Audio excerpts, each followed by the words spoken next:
Radhe Radhe friends, माताओं और मेरी प्यारी बहनों, आपका हमारे YouTube चैनल में बहुत बहुत स्वागत है। बंधुओं, आज हम इस वीडियो में वैशाख महात्म का 22वां अध्याय सुनेंगे, जिसे सुनने सुनाने से मनुष्य के कई जन्मों के पापों का नाश हो जाता है। महात्म सुनने के बाद आप हमारे चैनल को सब्सक्राइब करें व बेल के निशान को भी दबाएं, जिससे नए नए वीडियो के नोटिफिकेशन आप तक सबसे पहले पहुंचे। वीडियो को शेयर व लाइक भी ज़रूर करें। व्याध कहने लगा, हे महात्मन, मैं अत्यंत दुर्बुद्धि और पापी हूँ। आपने मुझ पर बड़ी कृपा की है।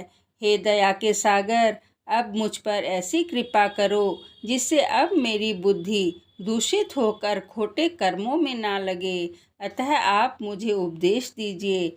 व्याध के ऐसे वचन सुनकर मुनि ने उसको धन्य धन्य कहा और फिर उसको उपदेश देते हुए बोले, हे व्याध, यदि तू शांति की इच्छा चाहता है तो वैशाख के धर्मों का पालन कर।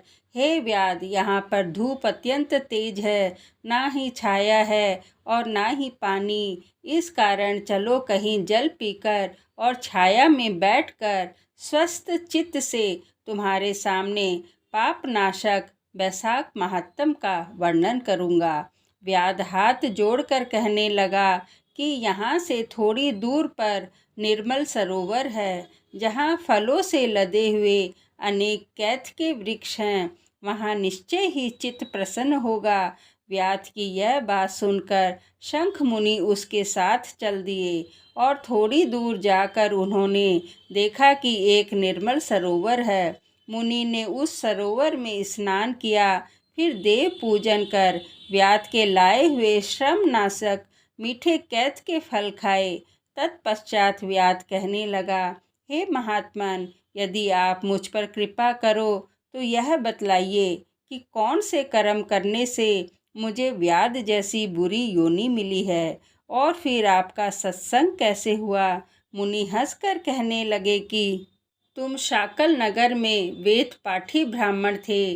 तुम्हारा नाम स्तंभ और गोत्र श्रीवत्सा। एक वैश्य से तुम्हारा प्रेम हो गया। उसी की संगति दोष से तुमने नित्य कर्मों को त्याग दिया तथा शूद्र के समान रहने लगे। इस प्रकार तुम आचारहीन होकर धर्म का त्याग किया। परंतु तुम्हारी स्त्री, जो अत्यंत रूपवती थी, तुम्हारी और वैश्य की सेवा किया करती थी। तुम दोनों पलंग पर सोते, वह नीचे सोती। तुम्हारे पैर धोया करती थी। वैश्य के मना करने पर भी वह पतिव्रता वैश्य सहित तुम्हारी सेवा करती थी। एक दिन तुमने भैंस का दूध और मूली खाई तथा तिल भी खाए। इस अपच्य भोजन से तुमको दस्त और वमन दोनों होने लगे और फिर दारुण भगंदर रोग हो गया। जब तक घर में धन रहा, वैश्य भी वहाँ रहे, और जब धन खत्म हो गया तो वह तुम्हें छोड़कर चली गई।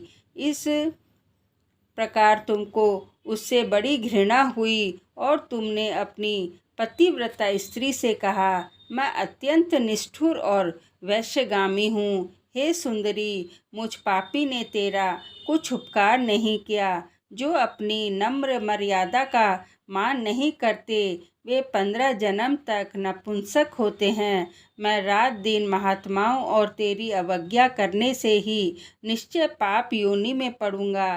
तेरे विनीत भाव पर भी मैं महाक्रोध ही किया करता रहा। इस प्रकार तुम्हारे कहने पर वह तुम्हारी स्त्री हाथ जोड़कर कहने लगी कि हे स्वामी, आप ऐसा क्यों कहते हो। मैंने आप पर कभी क्रोध नहीं किया।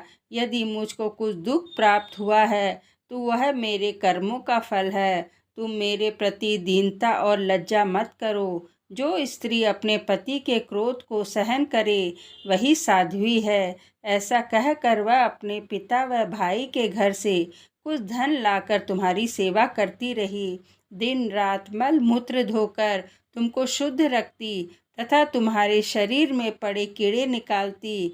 रात दिन अपनी नींद आदि त्याग कर अपने भर्ता के दुख से दुखी होकर कहती, हे पितरेश्वरी, तुम मेरे पति को रोग से मुक्त करो तथा मेरे पति को पापहीन करो। तब एक दिन महात्मा देवल बैसाख में गर्मी के मारे संध्या के समय तुम्हारे घर आए। उनको देख तुम्हारी स्त्री कहने लगी कि अब वैद्य मेरे घर आ गए हैं, अब इनके द्वारा मेरे पति का रोग नष्ट हो जाएगा। उनके चरण धोकर तुम्हारी स्त्री ने अपने सिर पर वह चरणोदक छिड़क लिया। फिर महात्मा को गर्मी से व्याकुल देख शरबत पिलाया। दूसरे दिन प्रातः वह महात्मा चले गए। उधर तुमको शनिपात हो गया और जब तुम्हारी स्त्री ने तुमको त्रिकुटा पिलाया तो तुमने उसकी उंगली को काट लिया। तभी तेरे दांत भिज गए और उसकी उंगली तेरे मुख में ही रह गई। ठीक उसी अवस्था में तुम्हारी मृत्यु हो गई और उसी वैश्य के ध्यान में तुम्हारे प्राण निकल गए। तब तुम्हारी चिता के साथ तुम्हारी पत्नी भी सती हो गई। इस प्रकार सती होने तथा बैसाख में महात्मा को शरबत पिलाने, चरणोदक सिर पर छिड़कने से वह सद्गति को प्राप्त हुई। यद्यपि तेरे सब पाप नाश हो गए थे, परंतु तू अंत समय वैश्य का ध्यान करने से तूने व्याध के घर जन्म लिया। इसी कारण तू सदा हिंसा में लगा रहता है और चित्त में उद्वेग रहता है। तूने अपनी स्त्री को शरबत पिलाने की आज्ञा दी थी, इसी कारण व्याध योनि पाकर भी धर्म पूछने को तेरी सद्बुद्धि रही। तूने भी मुनि के चरणों का जल अपने सिर पर छिड़का था, इसी से तुझे सद संगति प्राप्त हुई। तुमने अपने पूर्व जन्म में जो कर्म किए वे सब तुमको बतलाए। तेरे ये सब पाप पुण्य मैंने दिव्य दृष्टि से देखे हैं। अब तुम्हें और कोई गुप्त बात पूछने की इच्छा हो तो वह भी पूछ लो। तेरा चित्त शुद्ध हो गया है, अतः तेरा कल्याण हो। इति वैशाख महात्म 22वां अध्याय समाप्तम। बोलो विष्णु भगवान की जय।